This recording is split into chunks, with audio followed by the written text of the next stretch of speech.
In the summer of 1858, there was something rotten in the air of London, the capital of the largest empire the world had ever known, that it was infamously filthy. Londoners living in 1858 had a first-hand experience of what happens when waste is not treated properly. It had choking, sooty fogs. The Thames River was thick with human sewage, and the streets were covered with mud. The first thing you'd notice if you stepped out onto the streets would be the mud that lined the carriageways, but of course it wasn't really mud. It wasn't just offensive to the nose, but it was actually considered a public health menace. The smell was so rotten that it would cause vomiting and even fainting. The air itself was generally filled with soot and smoke. Welcome to History Rediscovered. In this episode we discuss the unhygienic Great Stink that occurred in the Victorian era. Disclaimer: it's about to stink. The deadly period known as the Great Stink was everything talked of in July and August of 1858. The extremely hot weather transformed the capital city of England into a great stinking mess. The main problem was the improper disposal of human waste. At that time, London's sewage flowed straight into the River Thames because of a lack of plumbing systems. In an age where technology had its limitations, it was a big challenge to effectively dispose of waste created by thousands of humans inhabiting a single space. From here it leaked into adjacent springs, wells and other sources of drinking water. Contemporary accounts describe London being crowded with men, women and children struggling to survive in terrible conditions. In 1849, one journalist reported that the air had the smell of a graveyard, and a feeling of nausea comes over anyone unaccustomed to it. The stench from the Thames was so bad that members of Parliament fled from the rooms overlooking the river. The Prime Minister at that time, Benjamin Disraeli, rushed from the debating chamber with a handkerchief to his nose. Humans really struggled with hygiene back then. In the Middle Ages, for example, hygiene was not a priority. Human waste was openly disposed of, often through windows of residential homes. Accounts tell us that rivers of human waste flowed through ditches and man-made channels that bordered streets. After receiving foul human waste for centuries, the River Thames could take it no more.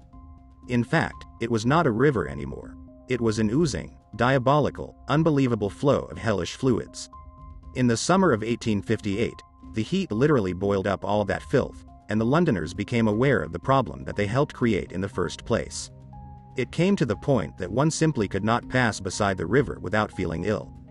The Thames literally abounded with oozing fluids composed of human excrement, industrial waste, animal carcasses, rubbish, dead fish, muck, and anything you could think of. The situation was so dire that Queen Victoria and Prince Albert had to cancel a pleasure cruise on the Thames because of the smell. The crisis surrounding the foulness of the Thames was made all the worse with 3 concurrent outbreaks of cholera prior to 1858. Water levels in the River Thames dropped, exposing untreated human, animal and industrial waste, left to ferment in the sun. Because germ theory hadn't been developed yet, doctors didn't wash their hands, they just get dirty again, and everyone knows that it's bad smells that make you sick. They'd go from dissecting a corpse to delivering a baby and not bat an eyelid. Popular household manuals of the time recommended adding borax to your milk if it started to go bad, to increase the shelf life. Chemists, shops and pharmacies had giant spittoons just sitting out in the open for people to hack up phlegm wads, because it prevented them just spitting them on the floor. The streets were full of horse poop. A lot of houses didn't have running water, which meant either an outhouse or chamber pots.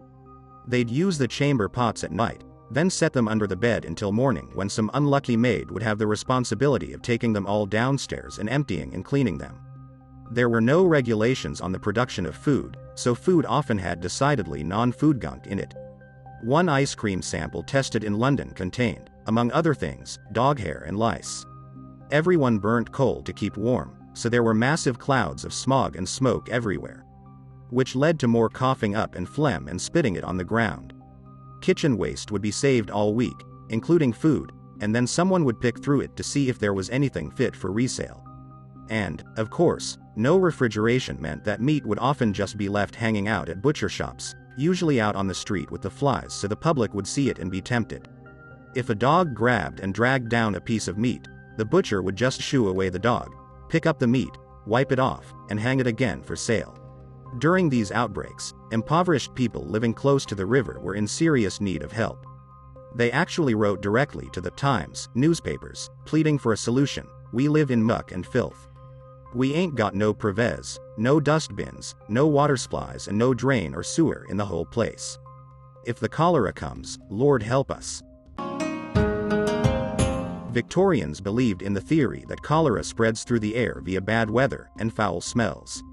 It was called the miasma theory.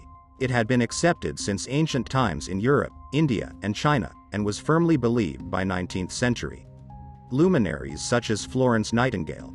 The advocates of contagion theories believed that an infective agent was spread from person to person, which would explain why those who cared for the sick often fell sick themselves. Even after it was proven in 1891 that cholera was a product of contaminated water, Florence Nightingale remained a firm believer in miasma theory until her death. Doctors were basically clueless about cholera but tried various remedies known to have worked for other diseases, ranging from the merciful prescribing of opiates to extremes such as bleeding or burning the skin. Practices such as washing walls and floors, removing the foul-smelling sources of miasmas, decaying waste and sewage, were miasmatic measures. The death rate in Britain's cities was higher than at any time since the Black Death. Between 1831 and 1866, approximately 40,000 people died from cholera in London alone. During the 1830s, infant mortality rate was around 50%, with parents expecting to lose half their children before they were 5 years old. The government's response during the early days of the stink was not adequate. Treating the problem cost the city tons of money. Lime was thrown into the Thames to try to deodorize. In early July 1858, over 200 tons of lime were dropped into the Thames, near the mouths of the sewers in an effort to take the horrendous smell away. This liming process, a bid to break down and disinfect the offending matter in the water, was carried out regularly during 1858 and into 1859. The substances deployed in this attempted cleanup included chalk lime, chloride of lime, and carbolic acid.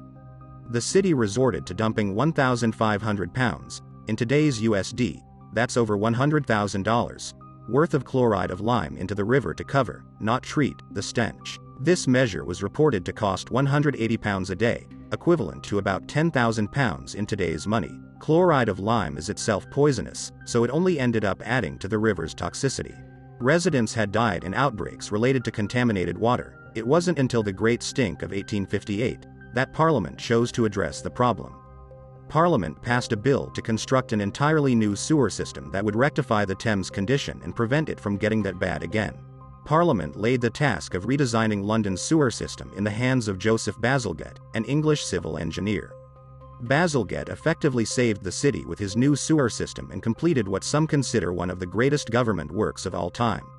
London spent about $300 million by today's standards building an entirely new system according to a plan that Bazalgette had drawn up 2 years earlier. The system also included treatment stations, embankments to prevent further buildup, and new ways of getting fresh water.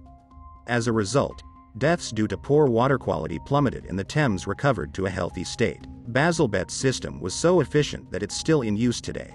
For everything that's changed in the decades since the rule of Queen Victoria, there's one thing that definitely hasn't changed. People are still seriously messed up, just in different sorts of ways.